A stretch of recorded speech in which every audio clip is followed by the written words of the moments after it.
Antes do colapso, houve a Era de Ouro. Em 1972, o mundo viu uma simples barra branca rebater um quadrado e uma tela preta.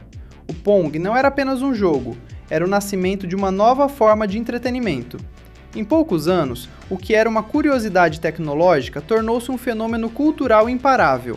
Em 1978, Space Invaders era tão viciante que causou uma escassez física de moedas no Japão.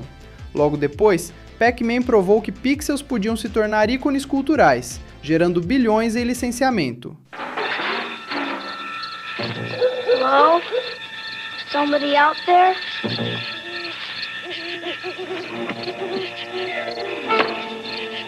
E.T. Video game? The video game that lets you help E.T. get home. Bye, E.T. This is the Atari Video Computer System. E.T. and other video game cartridges are each sold separate. Nas casas, o Atari 2600 reinava absoluto, com sucessos como Pitfall e Asteroids. Assim, em 1982, a indústria parecia invencível, faturando mais que as bilheterias de Hollywood. Mas a ganância criou uma bolha. O mercado foi inundado por clones medíocres e consoles confusos, como o ColecoVision e o Intellivision. Em 1983, a bolha estourou. As receitas despencaram de 3,2 bilhões de dólares para meros 100 milhões. O símbolo desse apocalipse? Milhões de cartuchos do fracassado jogo E.T. enterrados no deserto. Os videogames foram declarados mortos. Parecia o fim, até que um herói improvável surgiu do Japão para salvar os videogames. Will you be the one to witness the birth of the incredible Nintendo Entertainment System? The one to play with Rob, the extraordinary video robot, batteries not included. He helps you tackle even the toughest challenge.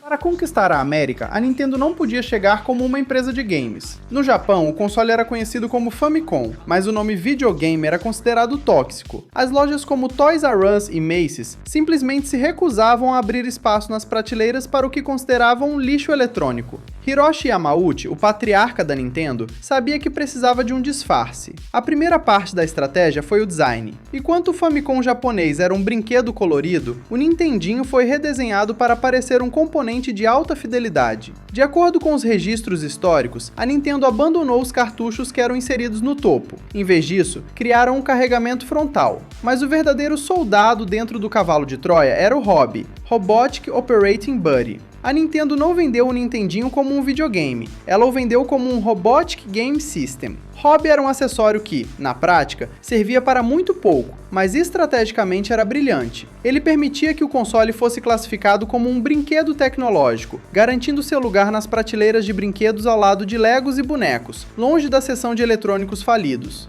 A parte final dessa invasão foi o controle absoluto. Para garantir que o mercado não fosse inundado por jogos sem qualidade que causaram a ruína da Atari, a Nintendo instalou em cada console o chip 10NES, marcando o nascimento do licenciamento moderno. Com um controle total sobre a indústria, as regras eram rígidas. Nenhuma empresa tinha permissão para lançar mais de 5 jogos por ano. Want to unlock a world of wonder and excitement? This is the key, the Nintendo Quality Seal. The seal assures you the best games, the best graphics, the best accessories. Without the seal, it's not Nintendo. Mas o golpe de mestre foi o Official Nintendo Seal of Quality, que se tornou um verdadeiro contrato psicológico com o consumidor. A mensagem era clara e direta. Se a caixa ostentasse esse selo, o público podia confiar que não estava comprando o lixo que quase extinguiu os videogames em 1983. Com o hardware disfarçado e os lojistas convencidos, o caminho estava livre. Entretanto, para a invasão ser completa, eles precisavam de uma arma secreta dentro do software. Um encanador que desafiaria as leis da física e da economia. It's me, Mario!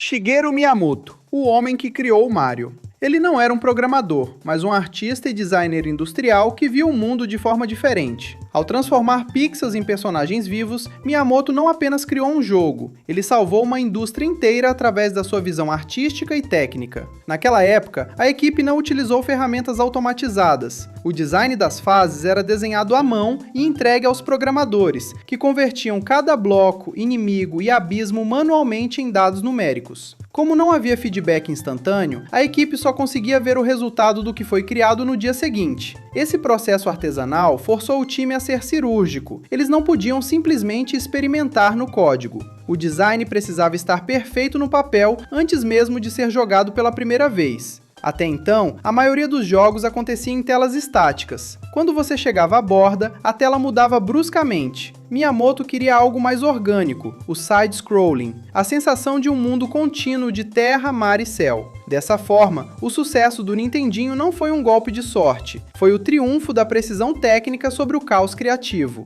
Ao focar na resposta do controle e no design de níveis intuitivo, a Nintendo estabeleceu um novo padrão de qualidade. Portanto, o que Shigeru Miyamoto e a Nintendo fizeram em 1985 foi mais do que criar um jogo de sucesso. Foi uma operação de resgate econômico. Ao introduzir o Nintendo Seal of Quality, eles não estavam apenas colando um adesivo dourado em uma caixa. Eles estavam estabelecendo o primeiro padrão de qualidade de uma indústria que havia perdido o rumo. Hoje, o resultado dessa reconstrução é avassalador. A indústria de videogames não é mais uma moda passageira. Ela fatura cerca de 184 bilhões de dólares por ano. Para você ter uma dimensão desse poder, é mais do que o dobro de toda a bilheteria mundial de Hollywood. No fim das contas, a história do Super Mario nos ensina que as maiores fortunas não são construídas apenas com sorte, mas com estratégia e confiança. Dessa forma, se este mergulho no quase fim dos videogames foi útil para você, não deixe de validar este registro. Inscreva-se no canal para receber os próximos vídeos e deixe o seu like. Este arquivo está encerrado. Até a próxima!